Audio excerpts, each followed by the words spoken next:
Citizens of the Reject Nation, we are here to watch from new Rockstars Miss Clemens, She-Hulk, Episode 9, Easter eggs and breakdown. And with an episode like this, I bet there are plenty of Easter eggs we all missed while reacting to this. John, how are you? I am so excited. How are you? Good, good, good. John just shot a reaction for Halloween Ends. Feel like this is the exact audience that's going to want to check out.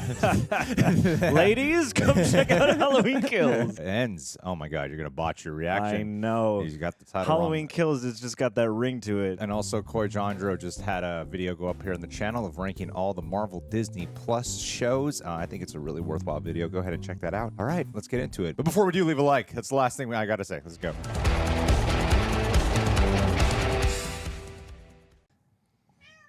I know. Life is rough. Welcome back to New Rockstars. I'm Jessica Clemens here to break down episode 9, aka the finale of She-Hulk for you. Smashdown episode 9.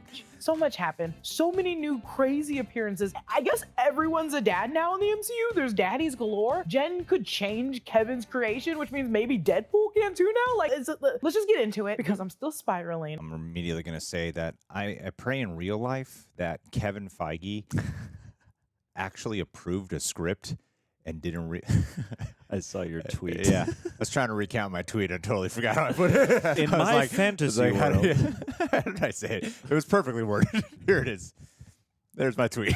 I like it. That's why you can't just regurgitate a joke you've already made. I'm not a professional stand-up comedian. I don't know how to do that. That's the best way to make a joke. And then explain it. Before the Marvel logo and song stop, the Marvel Studios logo starts to twitch and frizz out. A red screen reads danger, and it's mimicking the 1978 opening to the Hulk TV series frame for frame. And now we also see the scene from the trailer of 70s Jen and Bruce and where it came from. We also get That's the same right. We did image see of the Amelia commercial. used in the earlier episodes on the news that we know is from the Incredible Hulk. When Jen transforms into She-Hulk in this intro, I think it's the on-set She-Hulk reference, Malia Aria. I might be wrong, but it might be her. Jen working on her computer with her mug, I also think resembles always credited, the courtroom illustration we see with her in the S.H.I.E.L.D. files at the end of every episode. The narrator refers to her as the Savage She-Hulk, a callback to the Savage She-Hulk comics from the 80s. This is the first run of She-Hulk where, through a lot of turmoil, Jen becomes a Hulk, almost dies, does permanently decide to be a She-Hulk, and a lot of stuff just happens. Also, they call it Savage She-Hulk because she's a savage. There's also Jen dreaming though, because she wakes up in the same prison Emil was in prior episodes, episode 2 and 3 to be exact, at the DODC. Mallory, Pug, and Nikki, like the great friends they are checking in on Jen and reveal to her a plea deal. She has to wear an inhibitor. We've seen the inhibitor before. We've seen it with Hulk, we've seen it with Emil, and now Jen has it. Which, you know, clearly sucks because we know from episode 3, Emil can still change into Abomination in that cell, and even clearly mad talking to Mallory about it, Jen doesn't change into She-Hulk. She can clearly control her anger. This is also sort of mirrors everything that happened to Emil. An out of control moment witnessed by others, furthering the notion that you're still a walking hazard. So Jen, starting right now, has relinquished her ability to change back into She-Hulk, which sucks. Yeah, you see, I like the narrative mirroring, the parallels that you were able to draw there between her and Emil. I guess that's part of what perhaps felt like missed out a tad bit on the narrative for me in the final episode, because don't get me wrong, I enjoyed the hell out of it, obviously. At the same time, I'm like, oh, but I felt like you had some interesting actual narrative setups to play with that were set up in the beginning of this episode. Either way, I'm still happy with what we got, though. Yeah, I wouldn't trade it back. We begin the sort of montage of Jen's life kind of flopping. Her mom and dad hugging her outside of the prison. She's now lost her job, and the news is all over it. We have KPVK15, News Los Angeles Now, KZYO12, who called this Galagate, like, because Galagate, it's a play on the infamous Watergate. We've seen each news outlet in earlier episodes. All three appeared in the beginning of episode 2, covering the She-Hulk and Titania courtroom debacle. We've also seen this news truck from the trailers, and then the same scene of them yelling to Jen from the window. Jen has now moved out of her very amazing sweet apartment. After hearing from what her mom and dad just said previously, I think A, I don't think she can afford it because she has no job now, and B, the paparazzi are constantly hounding her. She needs a break. We spent so much time in this home, and it's so sad to see it go like this. You don't even see, like, with all the other MCU superheroes, this level of obsession unless you're like Tony Stark or you're having some type of Senate meeting. You know? I know. Well, you're not in LA. That's the difference. True, and when Tony Stark is surrounded by paparazzi a lot, it is an Iron Man 3. See? Boom. Say, werewolf by night. Chum. Once Jen arrives at her parents' house, we see the KCAV 35 news van we saw in episode 3. A ton of reporters. One looks like the reporter from the 3rd episode that we've seen as well. Luckily, Jen's dad is there to shoot him away with a garden hose. Even with Morris commenting on not caring if there's a drought because California is always in a drought. The first thing we see in Jen's old room is the Legally Blonde poster, which probably is my favorite lawyer movie. I'm not joking. Thank you. Julia Roberts, Aaron Brockovich movie poster, another lawyer movie. The UCLA Bruins banner, which yes, we know we watched that in school. UCLA, but in the first episode, we also see her degrees, so we know she graduated from it here too. Some photos with family and friends, of course, the workout equipment her mom left, a Mancala game on the shelf, award ribbons, a Midsummer's Night Dream poster with Puck on the cover, Backstreet Boys Black and Blue album poster. Oh yeah, baby! It's everyone's old bedroom in our parents' house that they just never touched truly once we moved out. So she was not an NSYNC girl. Sylvia her way into figuring out and deducing big who character the detail. really is. Jesus Christ. So we see Lion Day 1 Hulk King emoji. He's the admin. Around him are Trace phone calls and a post describing how She-Hulk is a radical. Why is the string always red? Because how else is it gonna pop off the page? Even in those like movies where an FBI agent goes rogue. Yeah, it's always a red string. When you got such a complicated case, I think sometimes you got to distinguish. You might need different colored strings to know specifically like where your eye should go to and which each color should stand for. You need the Rainbow 12-pack, yeah. I'm just saying, if you're gonna go rogue, you gotta go rogue. You gotta think about how to easier digest the information you have set up on your board. To the left, we see a man whom I assume is a part of the Intelligencia. His middle name is Van, last name Wen. They got the man's social security number and everything, so they dug pretty deep. We see that could be a real person's social security number. I know. Two sites and inevitably made their own. Right here, his image links to the Intelligencia, which links to a black bird-like face, a green sort of moth, and a panda, a weird chicken boy. We know the chicken boy. Cartoon is Hulk King. I think the black one could be the wizard or trapster, both members of the Intelligencia in the comics. Or Crossbones. The eyes remind me of goggles. The green moth-like one could be Iron Moth, a really silly villain in the comics, or Sybil Vorak, aka Gypsy Moth. The panda icon is I don't know how one. Romani commenting on She-Hulk's dancing clip. The chicken boy could be Beak from the comics. I've mentioned him in the past, assuming one of Luke Jacobson's costumes could be from his episode. I love that. This could be an homage to Dick Orkin's spoof on comic book heroes from the 60s, mainly making fun of Batman.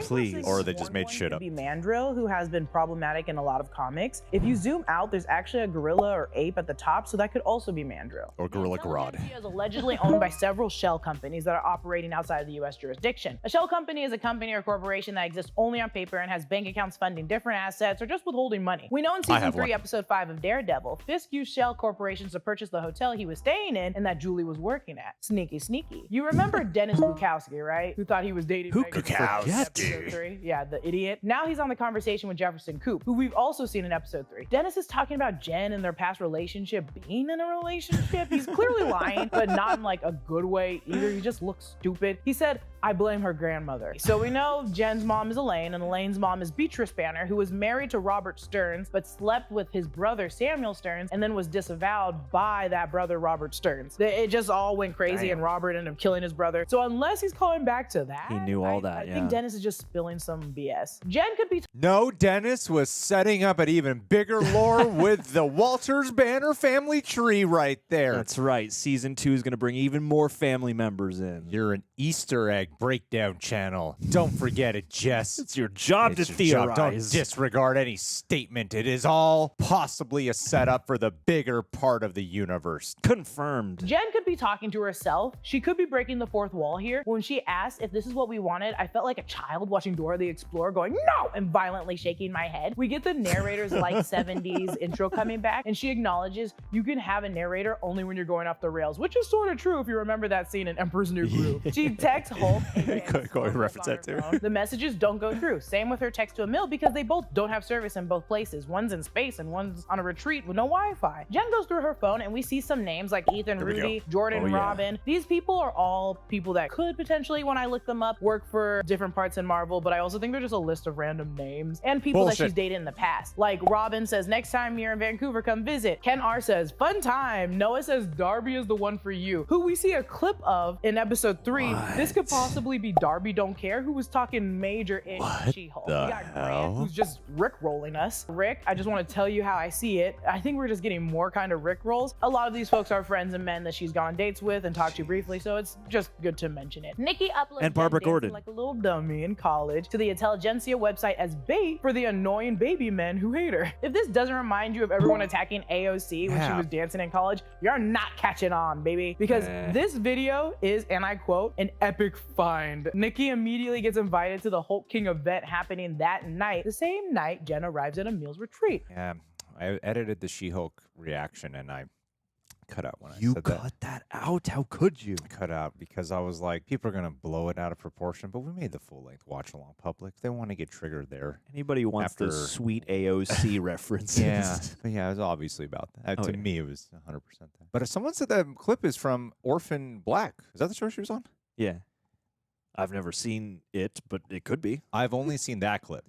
Now I have only seen that My clip. male mind has only looked. No, I've never seen that clip before. That would at least be a very meta thing of them to do. All right. Looks like I'm keeping all politics related comments and videos so people can obviously, while they're driving on the road, and be like, what's a I need to comment right now. I hate when it distracts so much. I'm like, but I spent like hours on this video. This one. There's other stuff in this. That one comment. When Nikki and the Hulk King are talking, both usernames are anonymous, which is used when you want to be Anonymous completely in my anonymous blouse. on online forums, or just distribute information super anonymously. Anonymously. Jen arrives at the Nicely Summers to an done. immediate welcome from the Wrecker, who I expected to be up to something, but as we find out later, I don't think he is. Not a disappointment, but I was wrong. I and I like can that. admit when I'm wrong. He sets her up with I'm a guest huge room and Wrecking costume Crew fan. by Emil Blonsky, and in the What a second episode, Photoshop Emil job on writes that cover. to each of his victims expressing sorrow, so I wonder who this one's for. On the other hand of things, Pug and Nikki arrive to the event, and rightfully, to play the part, Nikki tells Pug to blend in and only refer to women as females because just don't do it. Don't do it, it's horrible. As soon as we This enter is the my event, female there's a sign friend. that says big men dream You're a good big," female, in the Jess. same font as the motivational posters for Emil's retreat, and I'm like, seriously? Even with the same Abomination swag, like, damn, Emil, you don't need their money that bad. I swear to God. Also, this is the same I didn't place that notice held the any of that. Bruce I know. now to all of those foldable chairs that She-Hulk threw the Wrecker into. As Pug listens to a group of idiots conversation, we overhear them already fighting about the name She-Hulk, which is no surprise there that they don't recognize a man coined it in the second episode. They also mention Lady Thor, aka Jane Foster. We do Great know that call, Jane has that's been Lady right. Thor longer than what we That's a saw on great Thor: Love detail. and Thunder, but Valkyrie says she's only been doing it for a minute, so it probably wasn't that long after, but it does confirm that She-Hulk overlaps with it. None other than the stupid idiot butt-face himself Todd shows up. Not surprising. I think we all knew that he was a part of the Intelligencia. I mean, he's a butthead. I think we all expected him to be here, but in like the most offensive way, he's not surprised to see Pug there, and Pug's heart literally crumbles. Also, when Todd is like, Pug rules, and he's hot, a voice in the background goes, yeah, I'd smash you, and another goes, wait, what? It killed me. I loved it. rules, and he's hot. For John Bass, who plays Todd, this is the most we've got from him in terms of motivation, so kudos. But as Todd, I want to hit him upside this head. We see his justification. I hate that the Jen actor. was giving her powers Bring and me her John powers Bass's from Hulk. He was head. given no credit, which, though Todd clearly doesn't know an ounce of the true story, is pissed about it. He also reveals himself to be Hulk King, which, no doy, we know Todd. And we sort of confirm Holden Holloway has nothing wrong or ill wishes upon Jen, or at least as far as the Intelligencia goes, because Todd suspects Holden and Jen are hooking up, which gross. Todd winds these guys up, Hey, Holden's kicking in high. the air like an aggressive, weird TED Talk. He will keep that scarf on forever, and I want to choke him with it. Behind him is the Achieve Everything saying Emil has, and a picture of what I assume is Emil meditating upon a hill silhouetted. When Wrecker and Jen are talking, Wrecker mentions Saracen's Puera tea, which is traditionally fermented tea from China that's great for lowering your cholesterol and improving your health. But Saracen slips in chicken blood because basically he's a vampire, if you you. remember from episode 7. Kind of miss the chicken blood. Peep the Wrecking Crew in the back right. Now, maybe I was wrong about Wrecker. Maybe he left the group rightfully so, but his team is still a part of the Intelligencia. And this is the scene we saw from the trailer of Emil high-fiving all of those men. The song playing is Gonna Be a Winner, performed by Jason Glover and Richard Neal, and this does feel like a life coaching seminar. It really does feel like that. When Jen enters, I like that she doesn't care about Todd, the men all weirdly cheering, or the event at all. Just Emil changing into Abomination because she's still his lawyer and she cares about him. She's still really his lawyer? I thought she was fired from everything at that point, and after going to jail and all that. Nah, she's gonna bust right back in there and be like, Emil's violating his parole. She's that good of a lawyer that even when she's not a lawyer, she still treats her clients as if they were still her clients. That's right. Gonna go snitch on him. This is about the integrity of lawyerism. I want to see that movie where instead of like a cop getting kicked off and then solving the case, the lawyer gets kicked off, still solves the case. That'd be cool. I feel like that's been done. Well, The Pelican Brief. there you go. The Firm. It's Runaway Jury. I don't know what happens My- in any of those movies. My Cousin Vinny, or we're just naming legal movies. Nikki slams open the garage door, announcing Todd is in fact the Hulk King. We learn that Todd paid for Josh to seduce and steal Jen's blood in episode 7, and his team worked on it, synthesizing it, allowing Doesn't Todd even get to take see it. Josh He then again? takes the blood No. and turns into a Hulk Todd, which is the most cartoony, scrappy-doo hulking out I've ever seen since the Scooby-Doo movie. Titania arrives again, smashing through a wall, and I love Nikki's line here. God, does that bitch ever use a door? Bruce arrives, smashing through the ceiling, and immediately, in a misunderstanding, starts fighting Emil. Jen breaks the fourth wall, noticing none of these storylines make sense, which is true. Everything is popping in out of everywhere. And I swear to God, I thought my computer was conking out when it took me back to the Disney Yes. Plus Marvel screen. You guys have to understand that has happened to us while Yeah. we're filming, and it's a bitch to sync up. Yes, so, it is. so I was like, you gotta be kidding I me. could feel the room contract as everyone's could- breath caught You in can there. see it in our faces in that moment because my heart was like, oh, stress. I had that little voice in the back of my head like, no. It's got to be a fake out. It's got to be a fake out. It can't be happening on the finale. Especially for our patrons on watch-alongs. I'm like, Yeah. God damn it, I'm sorry, guys. I Yeah. thought I nailed it when I had to resync it. Brilliant touch, though. No, it's a good fake out. In the sensational She-Hulk comics, Jen stepped out of the comic box to start a fight with the writer, which is completely the same nod we're love seeing it. done on the Marvel page. She swings from Shang-Chi and the Ten Rings to Loki and jumps into Marvel Assembled, which is funny because now it's featuring a thumbnail of Thor Love and Thunder, but at the time, She-Hulk was in post probably featuring Shang-Chi. This is when it goes off the rails because she now knows the other shows and movies that appear on Disney Plus. She's aware of her story being a portion of a larger thread. Either way, we're brought to the Disney lot in Burbank, California. Once Jen landed on set, we saw this bit in the trailer, but they edited out all the production. footage, so clearly we didn't know. Clever. Also, two men are discussing the first Thor movie and having to make Thanos' gauntlet during the first Thor movie, referring to the Really? fake one that we saw. Peep the Disney water tower, the seven dwarves holding up the roof. The old wise tale is that the seven dwarves are holding up the roof because that's what kind of started Disney. That was like the first feature film for Disney. They're still and keeping it Mickey together. In the middle of the courtyard, along with the two on the bench, the Disney Legends handprints all over the walls of different artists. We see our weekly QR code on the She-Hulk door. It takes you to a free copy of the sensational She-Hulk 1989, issue number 50. Also, peep the Captain America poster in the back, the same one we've seen in the first Captain America movie, but these posters are telling you to silence your phones, which I think is really funny. And in an amazing, Yeah. weird, They're wild all over. freaking scene, we see the writers from She-Hulk Here we go. going over What's on the that next board? season, and oh my God, this is fun. This was also Kevin Feige's idea. We have the Captain America poster slightly different, crafty snacks. On the wall are different types of photos for Titania and Leapfrog. We see a man bull, the demons portrayed in the 4th episode. On the whiteboard, it says finale with a 4-leaf clover. Now, recently I found out that all the words on the whiteboard are things that Zeb Wells says during pitching in the writer's room. So they just put all their favorite phrases that he said on that wall. So all of these lists are just things that Zeb has said, who's AKA the ham guy in the credits. I'll get into that in a second. He, I guess, coined Incredible Hulk, which we see at the wedding episode in episode 6, all over Ched's shirt in the DJ equipment. Nanobots! Exclamation point, exclamation point. In the comics, Iron Man injected She-Hulk with nanobots that inhibit her power. Things like, here, you're not allergic to wowies, but there's no wowie at the end, which could refer to our big climax as being wowies. Gamma goo, but I think I like it more if it's kind of like gabagool, and it's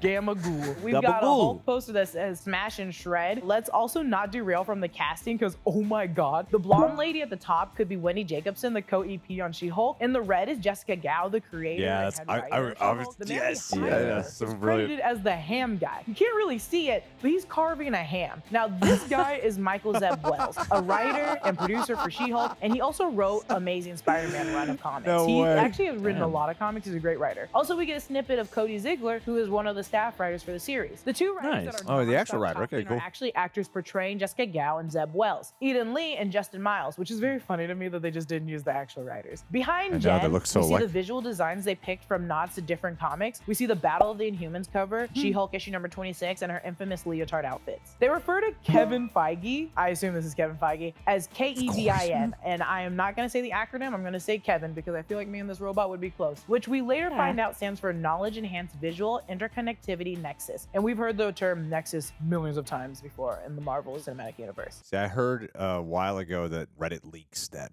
Murdock, like 99% of those Reddit leaks didn't come true, but there was like people really convinced that Murdock would show up. Like, I don't know why, but all right, this happened. And even Coy pointed out when we were watching, he's like, he's Murdock. Like, oh, I wonder if this is what maybe they heard about and thought it was Murdock. Yeah, I could definitely see that because it's the kind of thing where through the game of telephone, I could absolutely imagine it warping into that pretty easily. Yeah.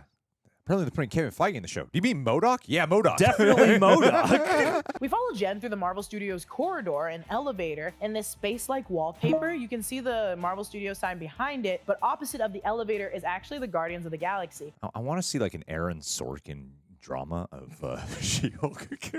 Oh, please. Getting into it with the Marvel Studios. Just her going in and arguing like entertainment law with them. And also how this should be written, how the show should be done. Yeah. How to secure the rights for certain things they want to do. Come on, Aaron Sorkin. Get to work on the real projects you wanted to. Actually, entertainment law idea is not a bad call. He loves like courtroom stuff. Yeah, That's actually a great idea. It would be a match made in heaven in a lot of ways. Yeah, it really would. Like he they would gets have to give him free reign, but that would be so He exciting. could be like a meta entertainment lawyer. The Marvel Network. That should be your special presentation. We see a Black Panther poster next to the She-Hulk poster. In the office waiting area, we see a Hulk statue, the Infinity Gauntlet, various Marvel action figures, including the tiny Thanos on his little chair on the table. We see Tony Stark's suits, his Mark II, 5, and 7 suits. The receptionist is actually played by Matt Wilkie, who at the time worked as Marvel Studios as the receptionist because they thought it would be fun for you to be like, that's the guy that actually signed me in and told me to sign the NDA. Speaking of NDAs, you have to sign did a the good job. non-disclosure Yeah, agreement he's because an aspiring it's actor. Marvel, dude. They're not gonna let you leak their secrets without signing an NDA. Then cue Energy by Lotto, and we're off to the races, baby. Jen is beating up every Marvel security personnel in her way. I like this hallway fighting scene because it's giving me Daredevil fighting scene, and I'm like, ooh, they're getting closer. We It see the gave me hallways Black Widow, lined with Iron Man photos of 2 different fighting Marvel scene property vibes. images. All I the think these are Marvel all original references. concept art. We see Rocket and Star-Lord from Guardians of the Galaxy, Thor's hammer, and the arc reactor from Iron Man. Once we make it to Kevin's, let's call it an office, we see clips from Civil War, Infinity War, Multiverse of Madness, Black Panther, Thor Ragnarok, Endgame, Avengers, separately, Age of Ultron. Some of these clips show up in the opening sequence to a Marvel movie, but not all of them. And in a spooky reveal, we find out Kevin is a robot, a very smart, sentient robot that's been creating these Marvel shows and movies. Also, his hood for his camera eyes. It looks like a resembles hat. No way. I did not catch Oh, that. damn. Wow, the hat. Great detail. He needs a K.E.V.I.N hat. John Hamm, but turning it James into a Hamm. James Cameron. and was funnier. Also, I know that people want John Hamm to play Mr. Sinister, so let's just leave it at that. This reveal completely reminded me of the Wall-E scene when we realized the robot was actually crazy and very evil. I also really like this gag that She-Hulk has been going on sort of poking fun at Marvel things. In an interview, Jessica Gao said that they had to cut a lot of their jokes out of the series because they poked too much fun at Marvel. But making Kevin Feige an all-powerful, all-knowing robot that the writers obey and pray to is funny and true to all of us. And Kevin is built so interestingly. He has 3 lenses, each red, blue, green, RGB, primary colors of light used in a lot of video formats, color TV even. He has 2 sort of floppy disk drives upon his head, which is why, an on and off switch, which I'm sure is not in use. The screen on the side I can make out says Kevin, but I think it's tracking which lens it's using. Either way, its font and format kind of looks like the TVs used in Loki. And Oh, also, yeah, when you good get call. to a wider view, you see a The film full reels. film spool continuously spinning. It's That's insane. neat. And Kevin acknowledges the VFX is expensive, citing Jen must change off screen. So easy, so fun. Though he does go off and say that the VFX artists have moved on to different projects. When he says that, we hear the Wakanda drums, indicating it was probably to move those VFX folks over to the Wakanda Forever her during the time of shooting this. I mean, or it's a nod to the plight that the VFX folks at Disney, whom they usually outsource, have been dealing with for a while, being overworked and underpaid. I calls it as I sees them. I feel like it was a compromise. Yes. They couldn't say the full truth, but they Yeah. could say some of the truth. They couldn't be like, our VFX artists are overworked, so we can't do it because they're lazy bums. Why do we pay them? Because they won't do their slave labor. handle the grind. Someone else will for cheaper. Sad but true. We also get shots of these podiums filled with different Marvel comic books. It feels like K.E.V.I.N is sort of absorbing them. The bottom of the podiums look like electric currents, so he could actively be always reading these comics. I'm no Ryan Airy. I never was that. Ryan! I'm sure went in depth on each of these comics, but I didn't try. But he So, didn't get the When we see RGB America until Chavez's after. comic book, a She-Hulk comic book, and a Scarlet Witch. We got the Miss Marvel, Captain America, the Incredible Hulk, and Daredevil, Shang-Chi, and I think that's Sam Wilson's Captain America. What I do sort of like is that as opposed to most MCU movies or shows that have these giant climaxes with explosions, fights, and sometimes the super soldier serum, this could be the first to break that deal with the internal conflict that Jen has. While everyone else's stakes may include rampaging and powers, Jen's is fighting herself and overcoming all that stuff that happened to her. So yeah, different stakes can work, and I like that K.E.V.I.N took that into account. I hope every Marvel property ends this way now. This is the new end. I hope when Shuri pops up against Namor, that shot, and then Namor's like, this isn't how I want our fight to end. And then he breaks the fourth wall. Yeah, flies out with his little wing feet, and then Be they like- both go to the Marvel HQ. Everyone's expecting a big finale. Don't you think the Latin culture and the African American culture should get along, even though they are African and not African American? So stop saying they're African American, Kevin. Kevin, crack a history book or buy a Yeah, globe. Get your facts right, Kevin.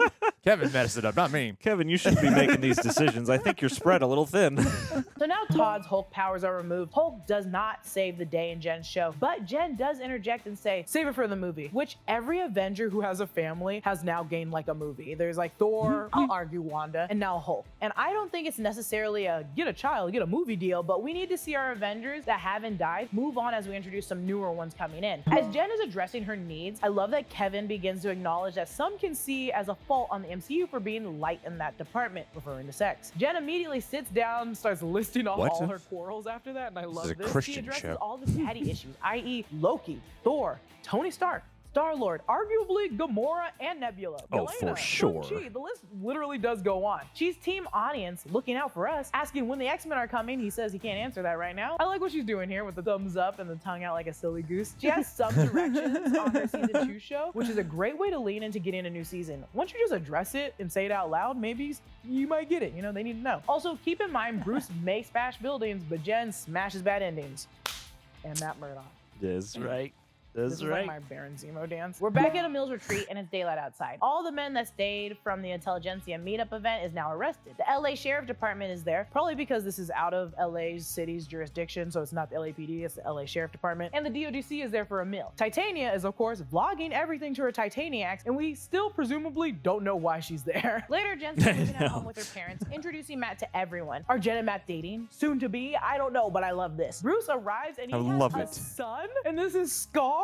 And Skaar has arrived, my dudes. I was the one that said, I don't think he's gonna be showing up. Look who's here, standing behind his dad like a sad, brooding child. Skaar is played by Will Dusner. Wow, This oh. gives way, though, to Okay. all the theories people had about Skaar in the series and what might possibly follow the World War Hulk storyline. Now, in the comics during Planet Hulk, Hulk was banished off Earth, and he landed on Skaar and met Kyra, the Old Strong. They had a son, Skaar, and now before Kyra's death, she created a cocoon for Skaar to keep him safe, in which he emerges from not long after. This happened while Hulk was already on his way back to Earth to enact revenge for banishing him off-world. Skaar aged quickly after coming out of that damn cocoon, but as soon as he emerged, he came out a fighter because that's all he knew. In Son of Hulk, he goes after Axeman Bone, Galactus, fights his cousin She-Hulk, even going after Hulk in Son of Hulk. He likes to fight, you guys. He just fights. I don't think we'll necessarily see all of that, but I think we could get some I think you're resentment wrong. from Skaar and Hulk not being there for him in his This is all the developing years, aftermath because of why that. wouldn't you be? We're back outside of the courthouse, and the field reporter that coined the name She-Hulk stopped Jen for her questioning, and we see the courtroom illustration of Jen stepping and looking back mirrored here. It's also a nod to the Dan Slott She-Hulk comic. Heavy spoilers before this episode aired said that he thought this would be the very last scene. I saw that. Dude, Kevin Spoilers knows what he's talking about. Nailed it. I like that she says, That if you attack, harm, or harass innocent people, I'm coming for you. and when asked as a superhero lawyer, she says both. And I can't wait to see Jen prosecute by day and kick ass by night. The show closes with Missy Elliott's "We Run This." Jen's literally running this. Changed her own ending, girl. Like, who does that? I love the irony that's like she changed her own ending, but really Kevin Feige still approved it. Yeah, she had to sell him on the changed ending, and she was lucky he listened. Otherwise, the show would have been canceled before the episode was over. We've got a couple new courtroom illustrations. There's Princess Silkfeather wearing a Mills inhibitor, Kevin wearing his signature baseball cap, reading She-Hulk's first issue, Jen taking Todd to court with low-down dirty Josh sweating behind She-Hulk. We also get our final mid-credit scene, and it's Wong breaking Emil out of prison, so now we can expect to see Emil and America Chavez at the Carmitage. I would have killed to see Madison in the background, but you know, I'll take it. I'll take it as is. Also, Emil asked for the Wi-Fi password, just like Strange asked Mordo in the first Doctor Strange movie. What's this, my mantra? The Wi-Fi password. We're not savages. And that's everything I spotted in the 9th episode of She-Hulk. Follow me on Instagram and Twitter at Lulu_Clemens. Follow New Rockstars. Subscribe to New Rockstars for more breakdowns of everything you love. I've had a blast. Literally so much fun breaking these down for you. Liar. Really sad to see it. Prove it. Oh, God, I'm choking. And I'll have a blast breaking down whatever comes my way next. So don't worry, I'll be back. I hope you enjoyed it. Thanks for watching She-Hulk Smash. Booyah. Killed it. You smashed it, Jess. Now it's time to break down that new movie starring Julia Roberts and George Clooney about that divorced couple who was trying to break up their daughter's wedding because they don't think she should be getting married. But maybe in the process of trying to break up their relationship, they're going to rekindle their romance. What? And they're going to get together along the way, could see that realizing coming? that they were wrong the whole time about what they were doing to their own daughter. Comes out Halloween, surprisingly. Yes, we need a good, wholesome alternative to all that violence and candy. Anyway, looking forward to that breakdown. You did a great job on this whole series. You're an absolute delight. Absolute delight. Alrighty. Yeah, subscribe to New Rockstars. And let's do a Patreon. Gabriel. Okay, Gabriel. So we decided to go, you know what? We're going to look up a Gabriel in Marvel. So we have this from Marvel Fandom, Earth 616, typed in specifically, who is Gabriel in Marvel? I'm expecting something entirely different. Here we go. Gabriel was an angel from heaven and an archangel. Oh, wow. Okay. Couldn't see that coming. All right. Yeah. We couldn't see that coming. I'm sure it's different than what we normally associate an angel Gabriel with. Here we go. He notoriously appeared to Mary when she was about to marry Joseph of Nazareth and told her the Holy Spirit would come upon her and the Holy Child shall be called the Son of God. So cool, dude. So Marvel created the Bible? Kevin must have approved the pages of the Bible. I mean, God it only goes makes through sense. me. God answers to someone, and his name is Kevin.